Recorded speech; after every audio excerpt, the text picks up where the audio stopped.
Bonjour et bienvenue dans votre émission de prière. Je suis très heureux de vous retrouver aujourd'hui pour cette série qui m'est chère, une série sur la présence de Dieu, sur la présence du Saint-Esprit.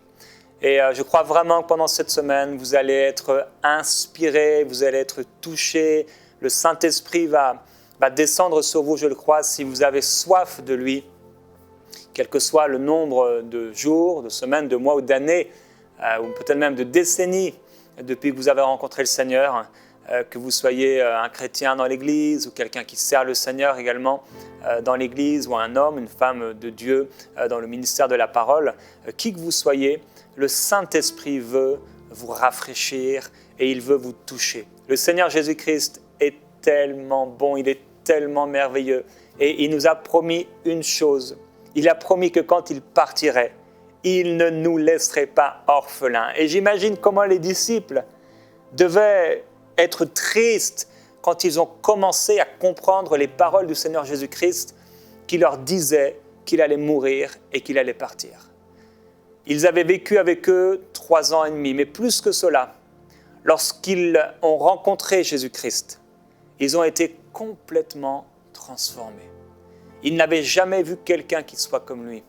Ils avaient entendu parler de chefs religieux, ils les avaient vus dans la ville, ils les avaient vus au marché, ils les avaient vus sur les places publiques, ils les avaient vus aux abords du temple.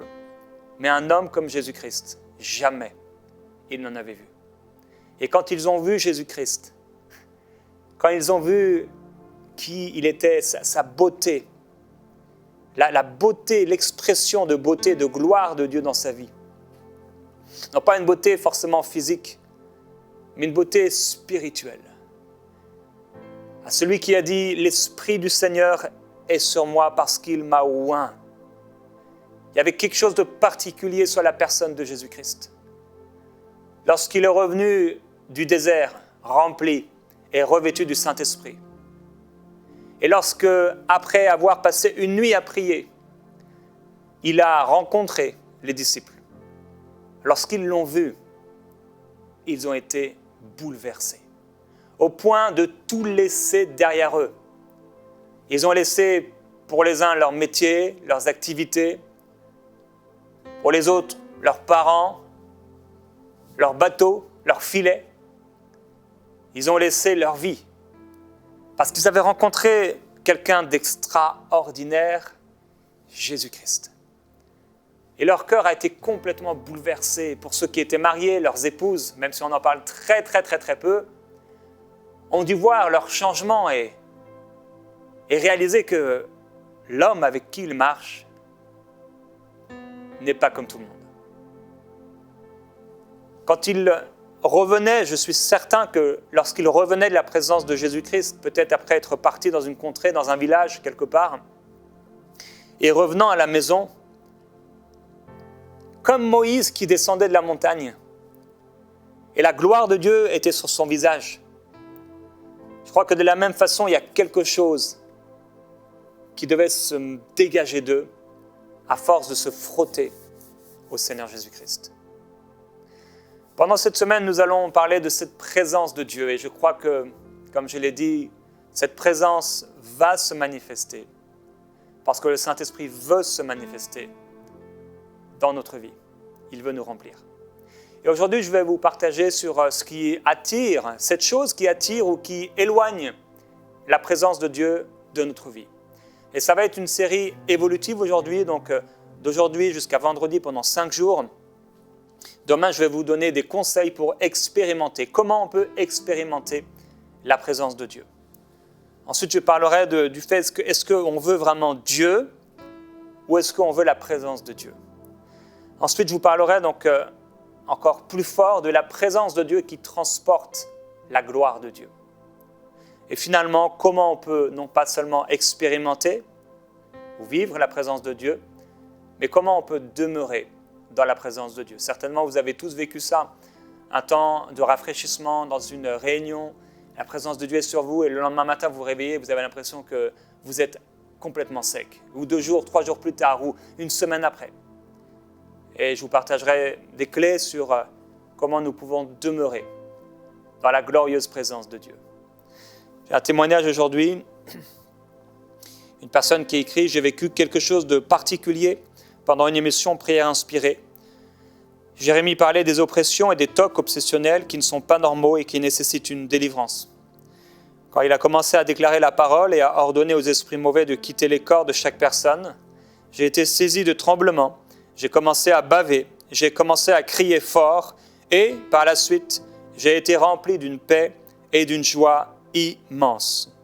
Je rends gloire à Dieu qui m'a délivré totalement par sa puissance immense. Soyez richement bénis. » Et merci pour ce témoignage. Je crois que c'est ce que vivent beaucoup de personnes à travers les différentes émissions de MCI. Nous sommes reconnaissants à Dieu pour son esprit qui se manifeste et qui accompagne sa parole. Dieu est fidèle. Et si aujourd'hui vous êtes sec, si vous êtes fatigué, si vous êtes oppressé, je déclare la gloire de Jésus-Christ et la présence du Saint-Esprit sur vous. Cette présence qui, comme dans ce témoignage, a libéré de l'oppression, a délivré des angoisses, a libéré d'esprits impurs et mauvais qui n'ont rien à faire dans votre vie, ni dans votre corps, ni dans votre âme, ni autour de vous dans votre maison, ni sur vos enfants. Vous êtes le temple du Saint-Esprit. Et j'aime tellement, tellement, tellement, tellement la présence de Dieu. Sans la présence de Dieu, je ne pourrais pas faire ce que je fais, bien sûr. Sans la présence de Dieu, ce serait dur. C'est pourquoi un jour j'ai crié pour sa présence. Et on en parlera pendant cette semaine. Alors, ce mal qui attire ou éloigne la présence de Dieu, c'est bien sûr le péché. Dans Ésaïe au chapitre 59, au verset 1, il est écrit ici, « Non, la main de l'Éternel n'est pas devenue trop courte pour sauver, ni son oreille trop dure pour entendre. Mais ce sont vos crimes ou vos fautes qui mettent une séparation entre vous et Dieu. Ce sont vos péchés qui vous cachent sa face et l'empêchent de vous écouter. » Alors, on parle souvent du péché en encourageant les frères et les sœurs à ne pas commettre de péché, à se sanctifier, à faire des efforts, des progrès dans la sanctification. Et j'ai rappelé il y a quelques jours que c'est Dieu qui nous sanctifie et que par nos propres désirs et notre propre volonté, nous ne pourrons jamais totalement vaincre le péché. Mais lorsque nous comprenons que nous avons été crucifiés et que ce n'est pas une espérance que Christ vive en nous, mais c'est une réalité. Quand nous comprenons par l'Esprit cette révélation, que nous la saisissons, alors oui, le péché disparaît. Le péché est vaincu. Et donc, Ésaïe va dire que la main de l'Éternel, ce n'est pas un problème de la main de Dieu pour nous exaucer, pour nous toucher, pour nous visiter, mais c'est le péché qui met une séparation entre ce que Dieu veut faire et entre ce que l'homme voudrait. Et Dieu veut nous remplir du Saint-Esprit, veut nous remplir de sa présence. Et nous savons bien entendu que Christ est venu comme le médiateur pour débloquer ce péché, pour débloquer ce qui empêchait la main de Dieu de nous toucher. Et il a déchiré du haut vers le bas le voile épais qui nous séparait de la présence de Dieu. Du lieu saint au lieu très saint, Dieu a désiré déchirer le voile qui nous séparait de la présence, j'aimerais dire, quotidienne de Dieu. Dieu veut vous remplir de la présence du Saint-Esprit. Mais Dieu sait que ce n'est pas seulement un encouragement pour que vous ne péchiez plus que Dieu vous fait, mais c'est un encouragement à vous approcher de lui et à vivre sa présence. Et en réalité, même si Christ est mort à notre place, si nous vivons, si nous demeurons, si nous persévérons dans le péché, nous allons passer à côté de la présence de Jésus-Christ. Cette présence que les disciples pouvaient vivre aux côtés de Jésus, qui les révolutionnait, qui transformait, bouleversait leurs pensées. Cette présence qui les a amenés lorsqu'ils ont commencé eux aussi à guérir les malades, à chasser les démons, à voir, à vivre des choses extraordinaires. C'était la présence de Jésus, c'était la présence de l'Esprit de Jésus-Christ. C'était la présence du Saint-Esprit. Et Jésus a promis, je ne vous laisserai pas orphelins. Quand Dieu nous encourage à ne plus pécher, ce n'est pas seulement pour ne plus pécher, mais c'est parce que le péché fait obstacle à sa présence manifeste. Alors, dans le livre de Jérémie, Dieu dit, reçois instruction, Jérusalem, de peur que je ne m'éloigne de toi. Le péché va faire en sorte que c'est comme parfois Dieu va s'éloigner de l'homme. Pour ceux qui sont sauvés, Dieu ne s'éloigne pas de l'homme directement. Mais pour ceux qui sont perdus, Dieu s'éloigne de l'homme. Mais il s'est rapproché en Jésus-Christ. Proverbe chapitre 15, verset 29. « L'Éternel s'éloigne des méchants, mais il écoute la prière des justes. » Ce qui fait qu'aujourd'hui, quelque part, Dieu reste sur son trône. Dieu le Père. C'est à cause de ce qui se passe sur la terre. Mais il a envoyé le Saint-Esprit en nous. Un esprit saint, un esprit pur, un esprit que nous pouvons ressentir, un esprit que nous pouvons vivre. Et dans Ésaïe, le livre d'Ésaïe toujours, donc au chapitre 1, le prophète Ésaïe va dire au verset 10, « Écoutez la parole de l'Éternel. » Et Dieu va dire, « Qu'est-ce que j'ai à faire de la multitude de vos sacrifices ? Je suis rassasié de vos holocaustes, de la graisse des veaux. Je ne prends pas plaisir au sang des taureaux. » Et il dira, « Cessez de m'apporter vos offrandes. J'ai horreur de l'encens, des nouvelles lunes, des sabbats, des assemblées. Je hais vos nouvelles lunes et vos fêtes. Quand vous étendez vos mains, je détourne de vous mes yeux. Quand vous multipliez les prières, je n'écoute pas. » Dieu disait à son peuple que les sacrifices, les holocaustes, les prières, les rassemblements, les réunions, il les détestait, il s'en éloignait à cause du péché dans leur vie. Parce qu'ils avaient les mains pleines de péché. Et le péché, c'est cette chose donc qui éloigne la présence de Dieu, et on va voir dans quelques instants qu'elle peut aussi faire venir la présence de Dieu, je vais expliquer ça. Dans 2 Rois, chapitre 17, il est écrit que Dieu, à cause du fait qu'Israël et Juda se sont éloignés par leur mauvaise conduite du Seigneur. Il dit, ils n'ont pas écouté, ils se sont montrés réfractaires comme leurs ancêtres. Ils ont rejeté ses prescriptions, l'alliance qu'il avait conclue, les avertissements qu'il leur avait adressés. Ils ont suivi les idoles sans consistance, au point de perdre eux-mêmes toute consistance. Ils ont suivi les nations qui les entouraient et que l'Éternel leur avait défendu d'imiter. Ils ont abandonné tous les commandements de l'Éternel. Ils se sont fait 2 veaux en métal fondu. Ils ont fabriqué des poteaux d'Astarté. Ils se sont prosternés devant tous les corps célestes. Ils ont servi Baal. Ils ont fait passer leurs fils, leurs filles par le feu. Ils ont pratiqué la divination et la magie. Ils se sont eux-mêmes vendus pour faire ce qui est mal, etc. Alors l'Éternel s'est fortement irrité contre les Israélites et il les a éloignés de lui. Alors le péché, c'est Dieu qui va s'éloigner du pécheur, mais c'est aussi Dieu qui va éloigner le pécheur de lui. Et c'est ce qu'il est écrit ici, il les a éloignés de lui. Dans 2 Rois, Dieu dit, Judas aussi, je vais l'éloigner de moi, comme j'ai écarté Israël, et je rejetterai cette ville. Frères et sœurs, Dieu veut tellement vous remplir de sa présence. Il veut vous remplir du Saint-Esprit à déborder au point où vous êtes heureux tous les jours de votre vie. Vous ressentez la présence de Dieu qui vous aime. Il veut que vous puissiez vivre et demeurer dans sa présence. C'est quelque chose qu'on ne devrait pas seulement vivre une fois dans l'année, une petite goutte qui tombe du ciel comme si nous étions les chiens qui espèrent les miettes qui tombent de la table de leur maître. Nous ne sommes pas des chiens, frères et sœurs, devant Dieu. Nous sommes ses enfants qui l'aiment. Il a dit, Jésus a dit, je ne vous laisserai pas orphelins, je viens vers vous. Alors, si nous vivons dans le péché, et si nous pratiquons le péché, si nous demeurons dans le péché, frères et sœurs, qu'est-ce qui va se passer?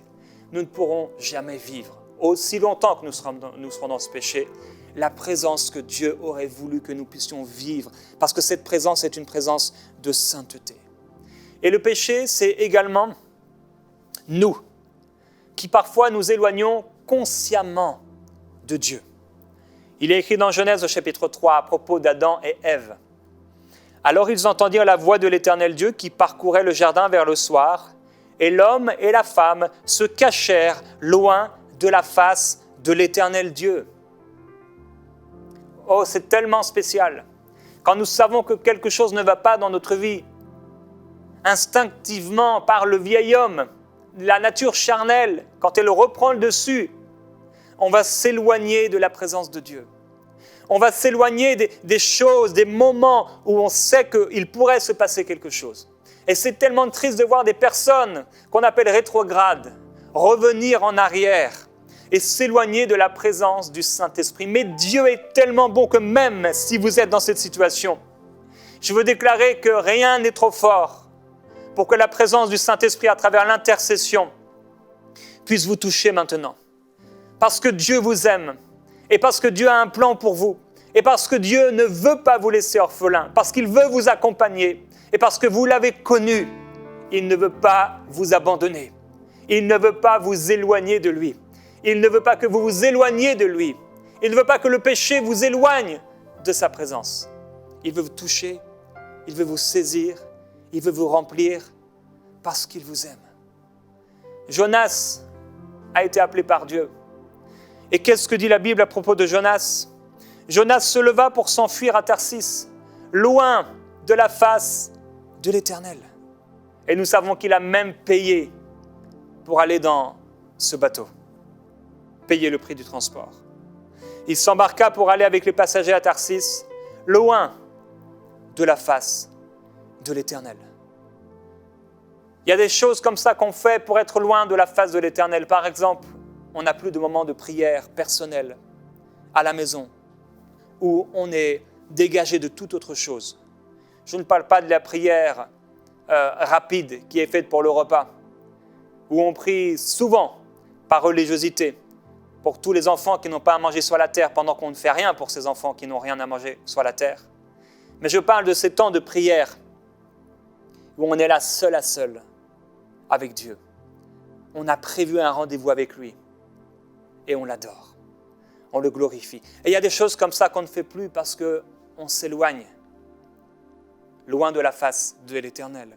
Et la Bible dit, ces hommes savaient qu'ils fuyaient loin de la face de l'Éternel parce qu'il le leur avait déclaré. Imaginez, Jonas, un homme de Dieu, un prophète de Dieu, va dire à ces hommes, je suis dans ce bateau parce que je m'éloigne de la face de l'Éternel. C'est tellement fou parfois les décisions qu'on prend, les engagements du cœur. Dans Luc au chapitre 8 au verset 37, il écrit à propos de Jésus, « Tous les habitants du pays des Géraséniens prièrent Jésus de s'éloigner d'eux. » C'est tellement particulier. Tous les habitants de cette région ont prié Jésus, non pas pour que Jésus vienne et qu'il demeure, ils ont prié Jésus pour qu'il s'éloigne d'eux. Mon frère, ma sœur, plus Dieu va s'approcher de toi, plus la présence du Saint-Esprit va s'approcher de toi, et plus cette présence, cette gloire va faire fondre ton péché.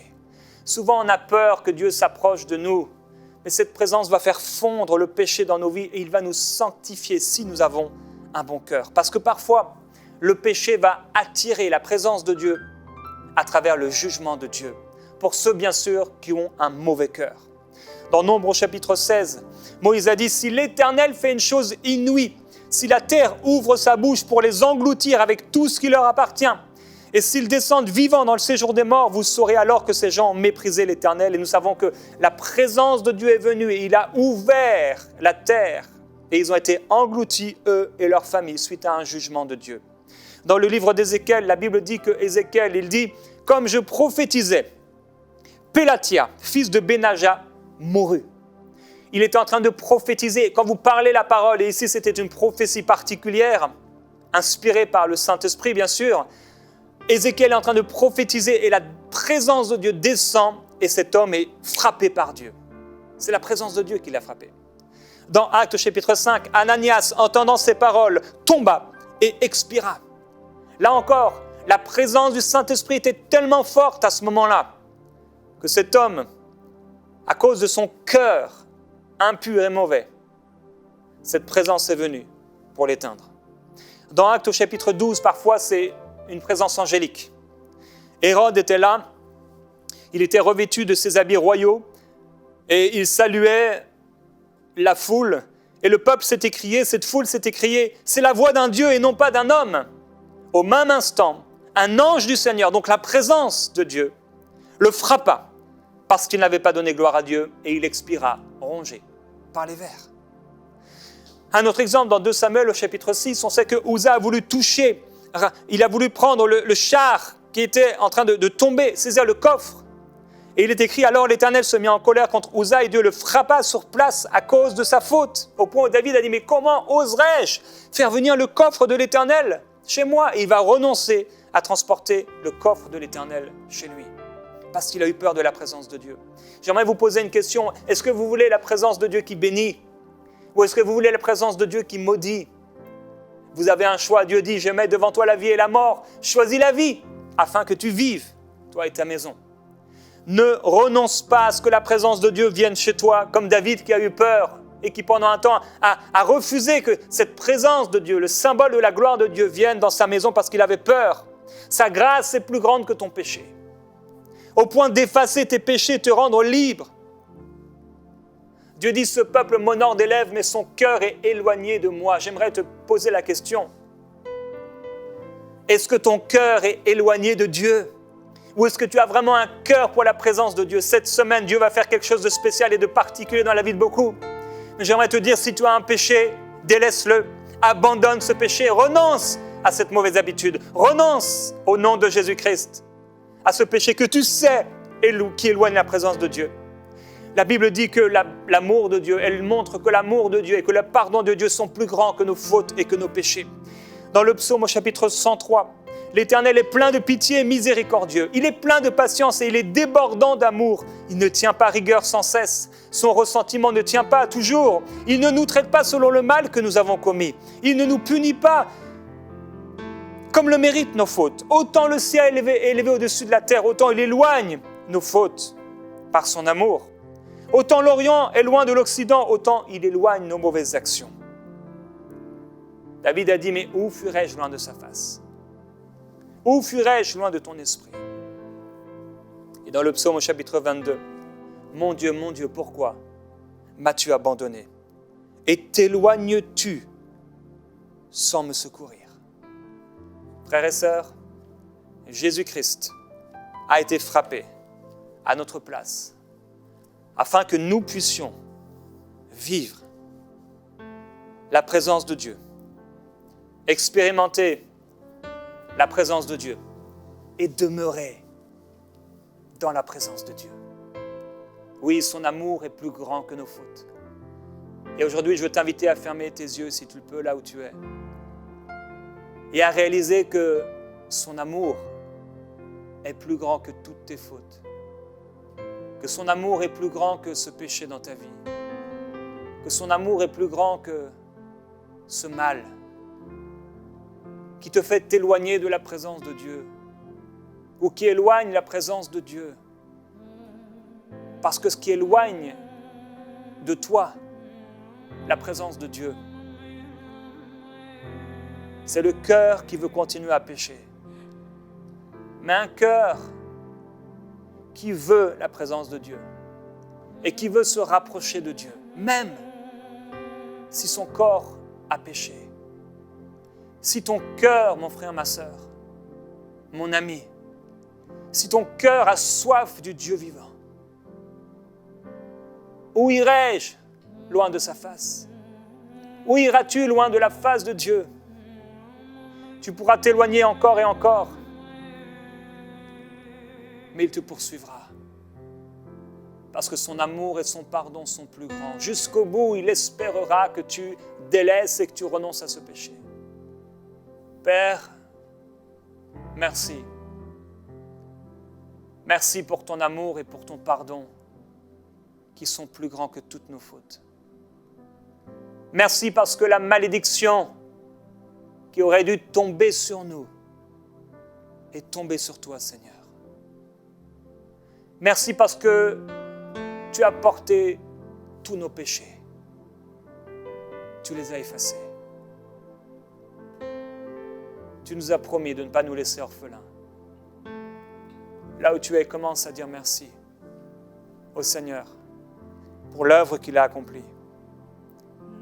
Dis-lui merci pour la croix. Dis-lui merci pour le sang qui a coulé. Dis-lui merci pour le prix qu'il a payé.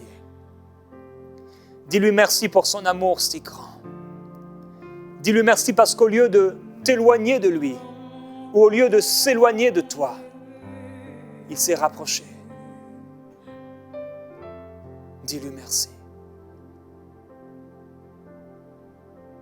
de ce qu'il se soit approché. Merci Saint-Esprit. Merci parce qu'il n'y a plus de condamnation. Nous marchons en toi, en ta parole.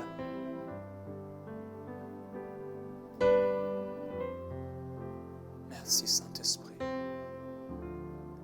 Là où tu es, s'il y a ce péché qui est là devant tes yeux, ça remonte. Tu sais ce que c'est. Renonce. Et dis-lui, Saint-Esprit, feu de sainteté, viens m'épurer encore. Viens me libérer encore. J'abandonne ce péché. Je renonce à ce péché. Je choisis ta présence. Oh, dis-lui pardon pour toutes les fois où tu as choisi le péché au lieu de choisir sa présence. Toutes les fois où tu as méprisé la présence de Dieu.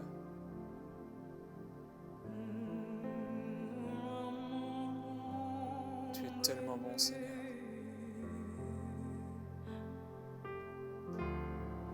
Tellement bon. Ton amour, ta compassion, ta grande miséricorde sont plus grandes que nos fautes. Tu guéris le cœur de quelqu'un maintenant même. Un cœur qui souffre, qui a été prisonnier. Un cœur qui a subi la condamnation et le rejet. Un cœur qui a été affligé. Un cœur qui a souffert.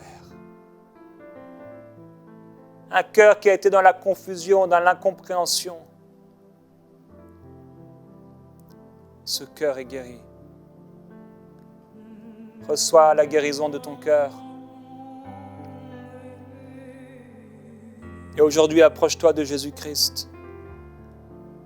Dis-lui, Seigneur Jésus-Christ, je viens à toi et tu viens à moi. Je m'approche de toi et tu t'approches de moi. Ton feu de sainteté consume tout mal en moi. Ton amour me pardonne et efface toutes mes fautes. Saint-Esprit, je t'invite et je t'accueille. Descends sur moi. Sature-moi aujourd'hui. Remplis-moi de toi. Touche ma vie. Je veux vivre quelque chose de fort avec toi. Ne plus jamais te laisser. Ne plus jamais te quitter. Ne plus jamais t'abandonner. Qu'il en soit ainsi, le Seigneur vous écoute. Et il est touché. Quand votre cœur s'ouvre pour lui dire de telles paroles, quand vos paroles viennent du cœur, du plus profond de votre être, je prie et je vous encourage. Criez à lui. Quelqu'un doit crier à lui. Quelqu'un doit arrêter ce qu'il fait, se mettre à genoux et crier à Dieu. Oh, touche-moi.